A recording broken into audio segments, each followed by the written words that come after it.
Voltando aqui os vídeos do sabidão do Dr. Banzoli, né? E Rafael Pablo. Isso é uma coisa assim, unânime praticamente, dos apologistas católicos. Eles nunca pesquisam nada, nunca vão na fonte, eles sempre vão se basear uns nos outros, né? Então a fonte deles são outros blogs de apologética católica. Então, tipo, a lógica deles é a seguinte: se tá na internet é verdade, mas não em qualquer lugar da internet. Tem que ser especificamente nos blogs de apologética católica. Então, se for Especificamente o blog do Lucas Banzoli. Porque os blogs, sites católicos, estão todos amputados e não tem fonte nenhuma. A única fonte é os blogs, os sites de Lucas Banzoli, porque ele é o conhecedor da verdade. Simples entender isso. um youtuber católico, um blog católico aí, então ó, coloca a mão no fogo, eles acreditam assim, né, criticamente. Aí ele viu que estava diferente, né, que o site católico que ele usa como referência dizia de um jeito e o meu site dizia de outro, aí já concluiu que eu estava alterando o texto, quando na verdade é exatamente o contrário. Então, estou esperando até agora para ver se ele vai se desculpar. Assim. Interessante, né? Ah, vi um site católico, tá diferente do meu site, etc. É simples, pô. Tá diferente? Pesquisa outro site. Vai a fundo, vai a fonte, a raiz.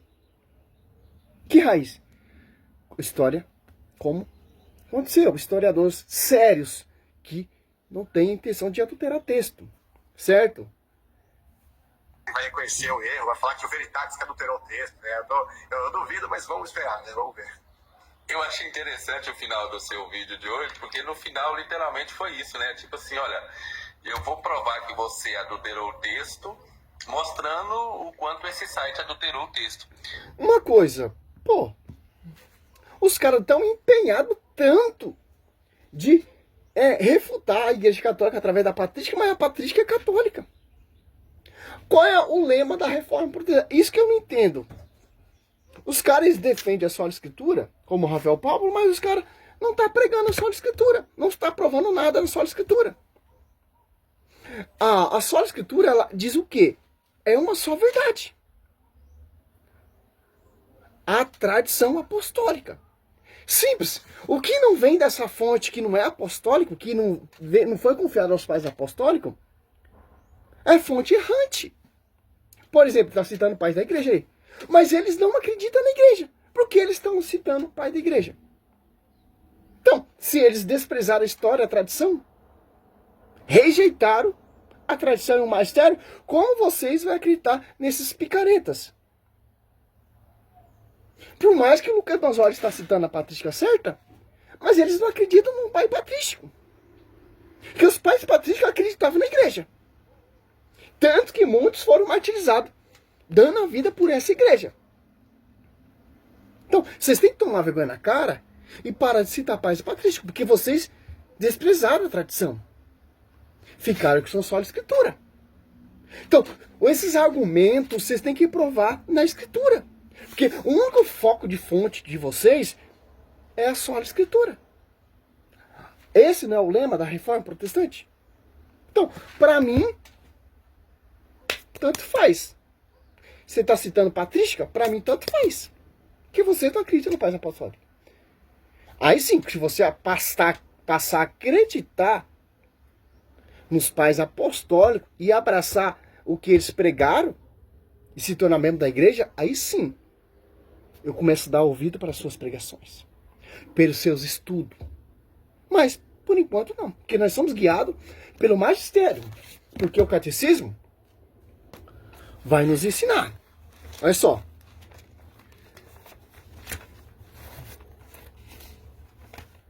É claro, tem muitos católicos apologetas que não vai na fonte. A fonte é esse aqui, ó, o que a igreja ensina. A igreja católica está ensinando que os pais apostólicos são contraditórios? O magistério? Não. Todos são unânimes. Vocês que pregam que eles são contraditórios, mas não. Olha só. Vamos ver aqui. 77, ó. Para que o evangelho sempre se conservasse inalterado, ó, e vivo na igreja, os apóstolos deixaram como sucessores os bispos. A ele transmitir seu próprio encargo de magistério, com efeito, a pregação apostólica, expressa de modo essencial nos livros inspirados deve ser conservado por sucessão contínua até a consumação dos tempos. Olha só, é simples, pô.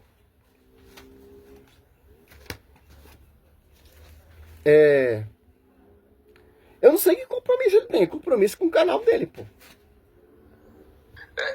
Sabe, foi mais ou menos assim, ó. E o pior, né? Ele não só passou vergonha ele próprio, como ele colocou o site na jogada. Ele podia ter, né, ficado calado com a questão do site, né? Ele jogou um site que não tinha nada a ver com a briga dele, entendeu? Não, ficou pior para Veritatis agora, né? Agora deve estar pé da vida com ele. Muito bem, deixa eu colocar uma pergunta aqui. Eu vou dar, obviamente, preferência para os superchats aqui, as pessoas. Pergunta ao Lucas. Mediante a evidência patrística, os pais criam em uma sucessão apostólica episcopal por bispo ou sinodal por presbíteros? Então, eu vou só compartilhar a tela novamente. Tem um artigo aqui muito interessante. Se puder colocar na tela. Uhum. Esse daqui, que se chama Imperdível, historiadores e teólogos católicos reconhecem que não havia papado na Igreja Antiga. Por quê? Isso aqui é tudo a ver com a discussão que a gente está tendo aqui. O que acontece? Na apologética católica mais rasa, assim, mais leiga, que é a predominante, infelizmente, no meio brasileiro, e que se incentiva mais no YouTube, nos blogs, é essa apologética que a gente conta. A história, a narrativa que eles vão dar é que, tipo, todos os pais da igreja eram católicos apostólicos romanos, que em todas as doutrinas católicas, assim, se você perguntasse, voltasse lá, sei lá, pra época de Inácio de Antioquia, e perguntasse para Inácio quem é o Papa da Igreja Católica, ele vai falar o Papa da Igreja Católica Apostólica Romana, né? Aí ele ia citar lá o Bispo de Roma da época dele, né? Ou seja, eles acreditam que todos eles já acreditavam na Imaculada Conceição e todas as doutrinas católicas, né? Titi por titi. Só que, como a gente vai ver, os teólogos católicos sérios, com PhD, os historiadores principalmente, a gente vai ver que o discurso é completamente diferente. Eles todos reconhecem que as doutrinas católicas você não consegue encontrar, pelo menos a vasta maioria deles, dos pais da igreja, principalmente os mais antigos. E aqui, esse estudo aqui eu fiz só sobre o papado. Então, por exemplo, aqui, vários estudiosos aqui, 20 estudiosos, que se você pesquisar cada um deles, vai pesquisar eles, joga o nome deles aí na Wikipédia, você vai ver que são os mais respeitados, os mais reputados do século passado. Então, tem até um aqui, eu quero ver se eu acho, que é um que inclusive tem um eu mato. Olha só. Eusébio Cesaré, historiador eclesiástico, século III. Tá aqui, Pedro ali em Roma pregando por 25 anos. São Lino sucede seu lugar. Depois Anacleto. Depois vai indo. Esse é o perigo dos sites. Se você tem a patrística, tá ali na patrística. O bispo de Roma foi confiada a São Pedro. Tanto que São Pedro morreu de ponta cabeça. E Paulo decapitado, os dois maiores colunas. Então, a sede, em 1 Pedro 5,3, Pedro está falando, estou aqui em Roma, a igreja escolhida. Então, todas as comunidades, por mais que esses historiadores que o Lucas Manzotti está citando, neguem essa verdade, está negando a verdade que está na Bíblia. João 21, 15, 17, quem é o pastor? Quem vai apacentar as ovelhas? Aos cordeiros? São Pedro. A quem Cristo roga? Ora, a São Pedro. Lucas 22, 31. Para não desfalecer diante dos seus irmãos. Atos após 2, desce o Espírito Santo. Gálatas 2,9, Paulo vai em Jerusalém reconhecer a sua graça pelas colunas. Então, é isso que está acontecendo hoje em dia. As adulterações na história. As adulterações na patrística. Adulterações na sola escritura. Claro que os caras catam historiador. Claro que os caras não vão catar historiador católico. Da fonte próxima aos apóstolos. Tanto Santo Inácio de Antioquia sucedeu o lugar de São Pedro. São Pedro não ficou estabilizado ali em Jerusalém nem em Antioquia. São Pedro foi lá em Roma, pregar em Roma, aonde está a revelação. Aonde vai ser proclamado mundialmente essa fé. Romanos 1,8.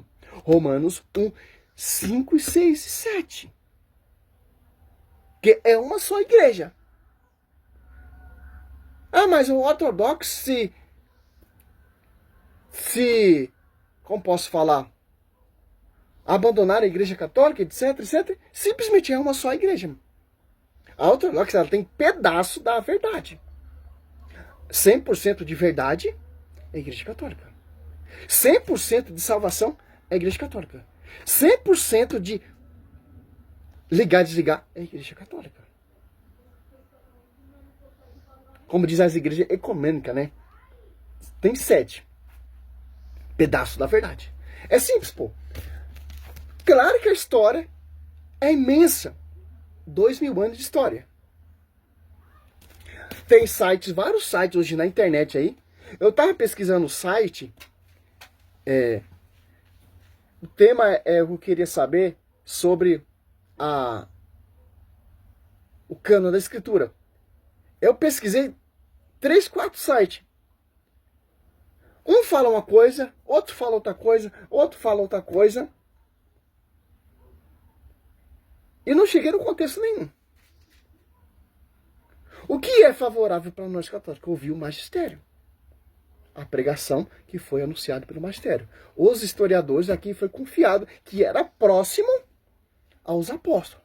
Não esse historiador de hoje em dia aí, de faculdade, etc. Não. Que não ama a igreja. Essas fontes que é do Lucas Mazzoli. Fonte que é o contrário do magistério. Não fonte que favorece o magistério. Cadê só a Bíblia, Lucas Mazzoli? Só a Bíblia, Rafael Pablo. Então, você tem que provar na escritura, pô. De fato, Pedro ele é o bispo de Roma. A Bíblia diz que ele estava ali em Roma, a Babilônia. Atos Apóstolos 15, quem colocou a casa em ordem? Simples. Salve Maria, sou servo missionário Roberto. Eu não tenho nem paciência de ver esse vídeo desse cara, pô. Misericórdia, pô.